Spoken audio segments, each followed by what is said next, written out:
Obrigado, professor. Vou passar a palavra, então, ao jornalista Paulo Henrique Amorim, que, obviamente, todos vocês conhecem da televisão, dos tempos áureos, do Jornal do Brasil também, né? E, recentemente, ele publicou um livro bastante esclarecedor e elucidativo a respeito de um dos casos mais fascinantes da recente história política do país, em que um grupo de comunicação foi um agente político, para usar uma expressão do professor Vanderlei, bastante efetivo e determinante naquele contexto, que é um livro sobre o caso da Proconsult. Por favor, dá o nome do título do livro para o professor poder comprar. Muito bem. Chama-se Plim Plim e é da editora Plim, Conrad, não é isso? Isso. Muito bem. Deve estar havendo... Subtítulo: A peleja de Brizola contra a fraude eleitoral. Muito bem. Agora, você sabe que nós temos aqui um trauma em relação a coisas que remetam a cordel, né? Então vamos... vamos evitar os cordéis, porque o último causou uma confusão danada, não é? Entre dois ministros da República. É verdade, é verdade. Exatamente aqui. Foi no outro auditório, mas enfim, foi nesse campus e era um evento da Escola de Comunicação da UFRJ. Paulo, por favor. Muito obrigado, me sinto envaidecido por estar aqui hoje, nessa mesa ilustre. Quero agradecer a Ivana ao convite, agradecer especialmente a presença da ilustre professora Marília Amorim, que se formou nessa casa e aqui lecionou e que me dá o prazer da sua presença.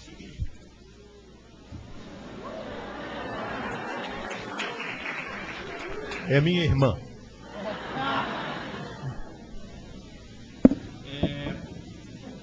Eu gostaria de começar relatando que no último fim de semana... No último fim de semana, eu fui mediador de um seminário do Grupo Fórum Empresarial, a que compareceram líderes, presidentes, executivos das 350 maiores empresas, ou algumas das 350 maiores empresas brasileiras. Eu fui moderador de um debate, e o expositor principal foi o Carlos Augusto Montenegro, presidente do IBOP. Eu vou reproduzir agora algumas informações que o Montenegro deu, porque me ajudam a fixar o ponto que eu quero fixar hoje aqui. O Montenegro disse que o Lula, nesse momento, em abril, tem a mesma percentagem de votos que tinha em abril-maio de 2002. O Alckmin tem a mesma percentagem de votos que o Serra tinha em abril-maio de 2002, e o Garotinho é o único que cresce. E, segundo o Montenegro, o Garotinho pode ir para o segundo turno. O Lula tem o mesmo tipo de favoritismo hoje que o Serra tem em São Paulo, o Artung tem no Espírito Santo, o Aécio tem em Minas e o Paulo Souto tem na Bahia. O PT só é favorito no estado do Acre. A única vez em que um não líder em abril-maio ganhou a eleição, um não líder em abril e maio ganhou a eleição, foi o Fernando Henrique Cardoso, que em abril-maio tinha 5% dos votos, mas lançou o Plano Real. Aí ele ganhou a eleição e não Lula. Por que a denúncia de corrupção não atingiu o presidente Lula até agora? Porque, segundo Montenegro, a corrupção não cola e porque mudou a composição do eleitorado do Lula. O pobre, segundo Montenegro, não votava no Lula. Hoje o eleitor do Lula é o pobre no país inteiro. Embora isso apareça mais no Nordeste, onde a proporção do Lula é maior do que em qualquer outra região do país, o pobre de todo o país vota no Lula. Antes, o eleitor do Lula, segundo Montenegro, era, sobretudo, o funcionário público, a classe média baixa, o estudante, o professor. Por isso, o Lula perdeu 3 eleições. Hoje, o Lula se apoia no eleitor pobre. E a maioria dos brasileiros acha que o Lula não sabia da corrupção. E uma pesquisa qualitativa do próprio IBOP diz que, segundo Montenegro, o brasileiro é cúmplice da corrupção. A corrupção faz parte da vida cotidiana do brasileiro, especialmente da vida política brasileira. Por que o pobre vota no Lula? Eu perguntei ao Montenegro. Porque a comida está barata, o custo da cesta básica é o menor da história, por causa da Bolsa Família e por causa do crédito consignado estendido agora aos aposentados. O que vai definir a eleição, segundo Montenegro, é a economia, é o bolso, ou como diria o Bill Clinton naquela frase famosa, "It's the economy, stupid". O meu ponto, e aqui termina a participação ilustre do caso Augusto Montenegro, o meu ponto aqui, a minha observação, começa com a pergunta que eu me fiz: por que essas informações do Montenegro, que é um presidente de instituto de pesquisa acessível, conspícuo, qualquer jornalista pega o telefone e fala com o Montenegro, e se naquele ambiente havia representantes de todos os órgãos de imprensa do Brasil, Globo, Folha, Estado, Veja, Isto É, tudo, estava tudo lá, por que essas informações não saíram na imprensa?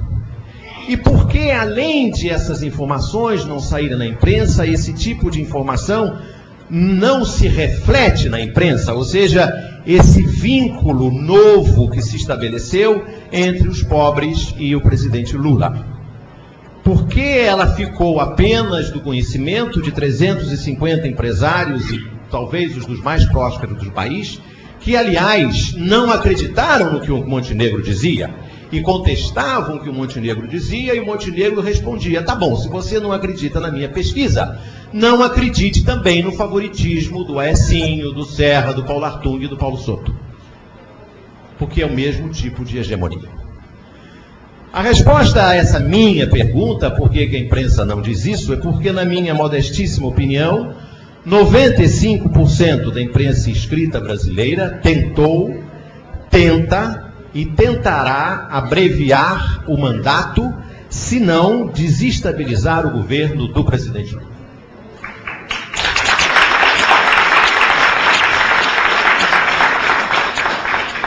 Os 5% da exceção dessa minha conta são a revista Carta Capital.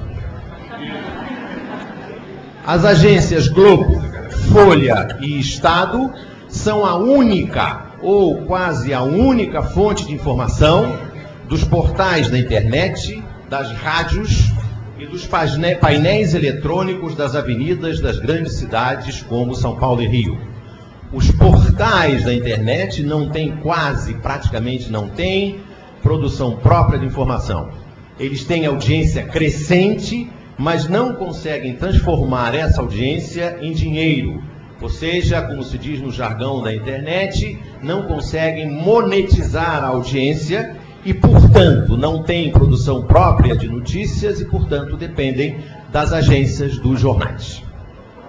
A imprensa escrita brasileira, como já mencionou, de certa forma, o meu querido professor Vanderlei Guilherme, ilustre colaborador frequente da revista Carta Capital, a imprensa escrita é a loser, é a perdedora da indústria brasileira. A imprensa escrita é um dos poucos setores empresariais em crise no Brasil. É um dos poucos que não ganham muito dinheiro hoje. Eu trouxe aqui, que eu tirei deste fim de semana, da revista Economist, uma reportagem que não se lê no New York Times, para lembrar o professor Vanderlei Guilherme, uma matéria do Economist em que um banco de investimento, Morgan Stanley, que tem apenas 5,6% das ações do New York Times, quer destituir a família que controla o New York Times desde o século XIX por causa da crise crescente de circulação e de receita publicitária. Todos os jornais do mundo, de alguma maneira ou outra, vivem uma crise econômica profunda. Com a Bolsa de Valores hoje no Brasil em 40 mil pontos, pergunta-se que empresa, além dos jornais e revistas, poderia estar perdendo dinheiro no Brasil? Nenhuma. A Bolsa 40 mil pontos significa que há, nesse momento, uma prosperidade empresarial sem precedentes nos tempos modernos do Brasil. Só quem perde dinheiro são as empresas de jornalismo impresso.